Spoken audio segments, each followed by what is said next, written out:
nak mengelakkan daripada buli, nak mengelakkan daripada bergaduh, nak mengelak daripada bunuh, nak mengelak daripada celaka, Allah kata apa? Faman tabi'a. Siapa yang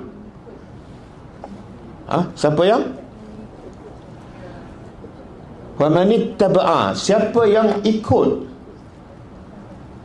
hudaya, petunjuk aku, maka fala yadillu, Allah kata dia tak akan sesat kat dunia, wala yashqa, dan dia tidak akan celaka di akhirat. Kalau tak celaka di akhirat, mana kat dunia pun dia tak akan celaka.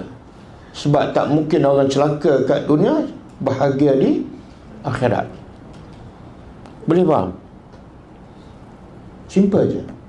Jadi kalau kamu nak mengelak daripada permusuhan, pergaduhan, apa semua, tak boleh dengan sistem manusia. Kamu bawalah sistem canggih macam mana, bawalah pakar yang hebat, selagi tak ikut petunjuk aku, kamu akan sesat dan kamu akan celaka. Boleh faham? Clear tak? Clear. Allah dah bagi contoh, tugas kamu kat bumi dan kamu akan saling bermusuh. Abang dengan adik, anak dengan bapa, bapa dengan anak, kawan dengan kawan, pelajar dengan pelajar. Allah dah beritahu lama.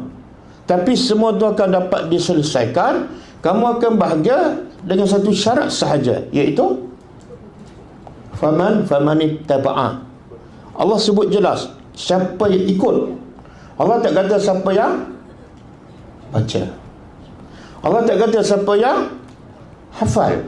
Kita dia sibuk baca. Lepas tu kata, kenapa lah teruk budak-budak sekarang, kita dah baca Quran.